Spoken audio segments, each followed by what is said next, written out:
Textual example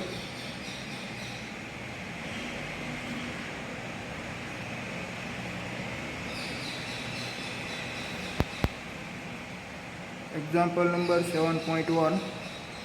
A light bulb is rated at 100 watt power for the 220 watt supply. You find the resistance of the bulb. तो पहले तो हम given data लिख देते हैं, given data.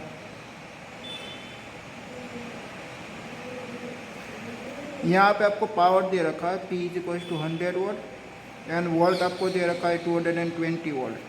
तो आपको फर्स्ट ऑफ ऑल क्या फाइंड आउट करना है, रेजिस्टेंस निकालना है, देन आफ्टर पीक वोल्टेज आपको निकालना है, वीएम की वैल्यू, then after the RMS current through the bulb, मतलब इसके आईपी आपको निकालना है। ठीक है, आपके पास ये दोनों वैल्यू अवेलेबल है। तो पावर की बेसिक फॉर्मूला क्या होती है कि भाई power P is equal to we i होती है, but v is equal to हम क्या लिख सकते हैं, वी इज इक्वल टू हम इसके आई इज इक्वल टू हम लिख सकते हैं वी अपॉन आर, क्योंकि हमारे पास आई नहीं है इसलिए हमको आई को कन्वर्ट करना पड़ेगा। कैसे कि भाई ओम्स लॉ से यूज हम करेंगे V is equal to I R, so that I is equal to V upon R, so that our power P is equal to V square upon are.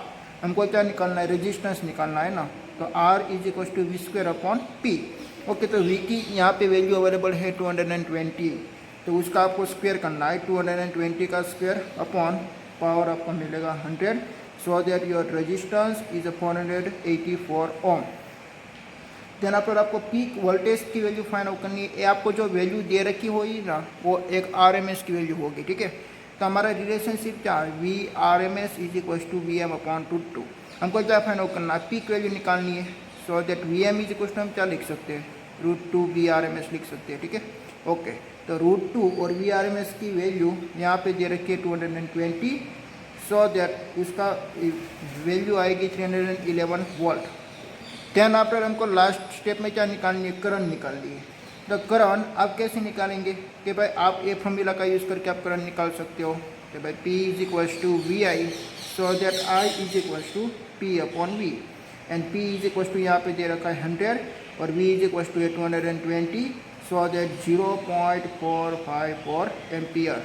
This is your values. ठीक है, ये आपका current मिल गया, ये आपका maximum potential मिल गया। Then after this is the resistance.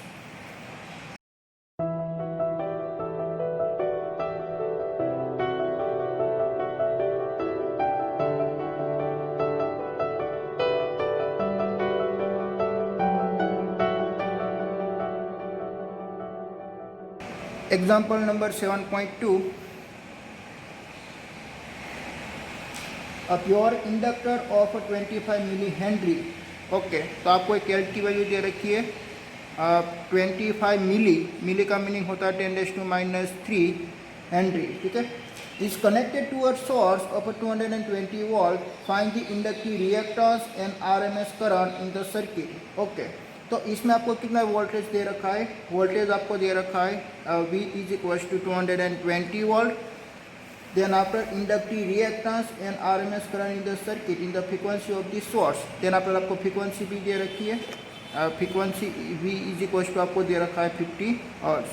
Okay, तो आपको क्या फाइंड आउट करना है, इंडक्टिव रिएक्टेंस। तो इंडक्टिव रिएक्टेंस की वैल्यू क्या होती है, एक्सएल आपको फाइंड आउट करना है। देन आफ्टर आपकी करंट निकालनी है। ठीक है, तो एक्सएल इज इक्वल टू हम क्या लिख सकते हैं भाई, एक्सएल इज इक्वल टू हम लिख सकते हैं omega into l. And what is the omega, omega is equal to angular frequency. उसकी इक्वेशन ऐसे बनती है ना, omega is equal to 2π upon t, 1 upon t is equal to inverse of time period. तो इनवर्स ऑफ टाइम पीरियड को हम क्या बोलते हैं, frequency. So that omega is equal to 2π हम म्यू लिख सकते हैं। ठीक है, ओके, तो हमारा एक्सएल का इक्वेशन क्या मिलेगा, XL is equal to omega की वैल्यू पुट कीजिए 2π म्यू, देन आफ्टर यहाँ पे लिखेंगे हम L. Okay, so that 2 into 3.14 and यहाँ पे फ्रीक्वेंसी आपको दे रखी है 50 और इंडक्टेंस की वैल्यू दे रखी है 25 इंटू 10⁻³ ओके, तो आपको एक्सएल की वैल्यू कैलकुलेशन आप करेंगे तो आपको मिलेगी 7.85 ओम। ठीक है, दिस इज द एक्सएल, और उसका यूनिट भी क्या आएगा, ओम यूनिट आएगा। ठीक है, क्योंकि ओ भी क्या है, हमारा जो इंडक्टिव रिएक्टेंस है वही वो भी एक अपोजिशन ऑफ करंट है। ठीक है, इसलिए उसका यूनिट भी हम क्या लिखने वाले, ओम लिखने वाले। देन पर हमको फाइंड आउट करना है करंट। तो करंट का बेसिक इक्वेशन क्या होती है, ओम्स लॉ की मिस के फॉलो करने से V is equal to I R तो I is equal to V upon R हम लिख सकते हैं। R is equal to position of current, but यहाँ पे पोजीशन ऑफ करंट अवेलेबल है XL, so that I is equal to हम लिख सकते हैं V अपॉन XL। ओके, तो IV की वैल्यू आपको दे रखी है 220 एंड XL की वैल्यू हमने फाइंड आउट की 7.85, सो that current is 28 ampere.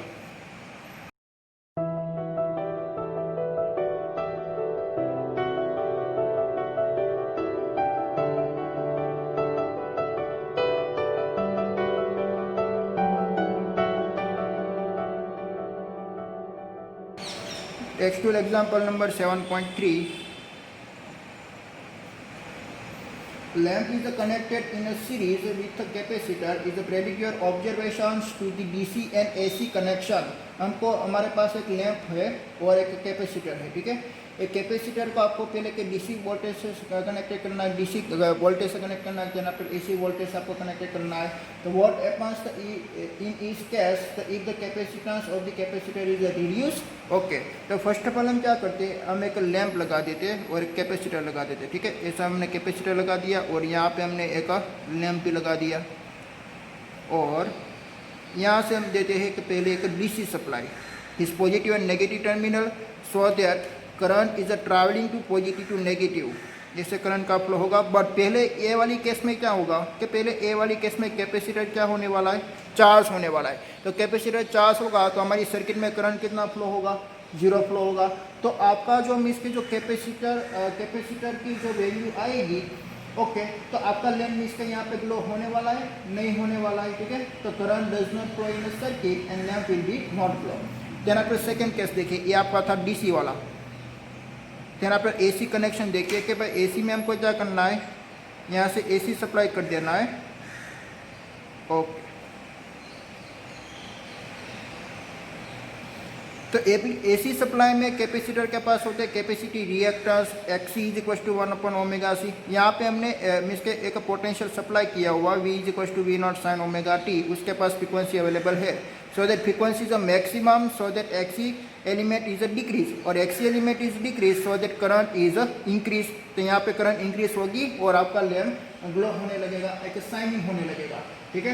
Okay, the lamp will the shine the reduce C will the increase the reactance and the lamp will the shine less the brightly then before. Okay, तो वो shining क्या करने लगेगा, मिस्टे less करने लगेगा before then. Okay,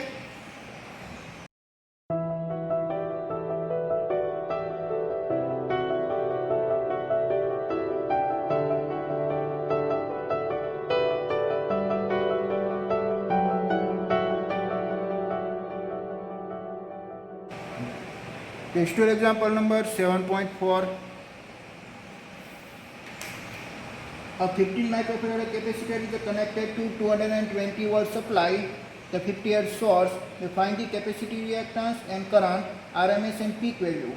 In the circuit, if the frequency is double, what happens to capacity reactance and the current? Okay, तो first of all हमको find out करना कैपेसिटी रिएक्टेंस। तो पहले तो मैं गिवन डेटा लिख देता हूँ कि आपको क्या क्या दे रखा है, कि पहले सी की वैल्यू आपको दे रखी है 15 माइक्रोफेराड है, तो 15 इंटू 10⁻⁻⁶ फेराड है। देन आपका पोटेंशियल भी आपको दे रखा है V is equal to 220 volt. Okay, then आपका फ्रीक्वेंसी भी दे रखी है, फ्रीक्वेंसी आपको दे रखी है 50 हर्ट्ज। ओके, तो आपको फर्स्ट ऑफ ऑल क्या फाइंड आउट करना है, कैपेसिटी रिएक्टेंस। तो कैपेसिटी रिएक्टेंस हम किसको बोलते हैं, x is equal to 1/ω/c और ओमेगा इज इक्वल टू 2πμ या 2πf भी आप लिख सकते हो, ठीक है। तो 2πμ इंटू सी।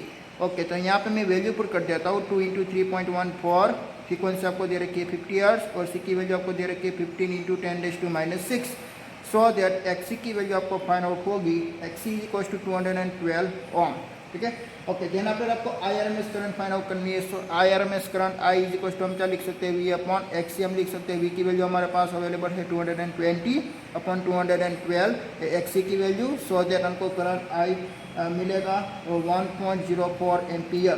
देन आपको मैक्सिमम करंट आपको निकालनी है, तो मैक्सिमम करंट की formula IRMS is equal to IM upon √2 होती है। इसमें से हम IM को सब्जेक्टिव बना लेंगे, तो IM is equal to √2 into IRMS। तो √2 की वैल्यू क्या होती है 1.141, देन आफ्टर 1.04, तो इक्वल्स टू हमको वैल्यू उसकी मिलेगी 1.47 एम्पियर। ये है उसकी मैक्सिमम वैल्यू। तेना पर हमको क्या करना है कि भाई उसकी फ्रीक्वेंसी हमको डबल कर देनी है। तो फ्रीक्वेंसी डबल होने से क्या होगा कि भाई फ्रीक्वेंसी डबल हम करेंगे, देन पर आपको बताना है कि भाई तो फ्रीक्वेंसी से डबल होने से क्या होगा कि भाई फ्रीक्वेंसी डबल होने से कैपेसिटी रिएक्टेंस हाफ हो जाएगा और करंट डबल हो जाएगा। कैसे देखिए कि भाई capacity of reactors XC is equal to 1/ओमेगा सी है, मैं फ्रीक्वेंसी में डबल कर दूंगा तो एक्सी आपकी होने वाली है हाफ। तो एक्सी हाफ हो जाएगी तो आपकी करंट क्या हो जाएगी V/XC, current is 2 times maximum हो जाएगी। ठीक है, ये वाली रिलेशनशिप आप देख सकते हो। ओके, ये आपका कैपेसिटी रिएक्टेंस है। सो दैट यहाँ पे क्या होने वाला है कि भाई कैपेसिटी रिएक्टेंस है तो आपकी जो करंट है ना वो करंट लीड होगी। कितनी लीड होगी? π/2 जितनी लीड होगी। ठीक है, is a comparison to potential. यहाँ पे आपकी करंट लीड होने वाली है, करंट इज लीड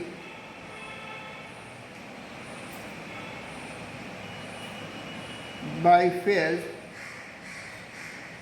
π/2 वोल्टेज। तो वोल्टेज से π/2 जितनी लीड है। ठीक है।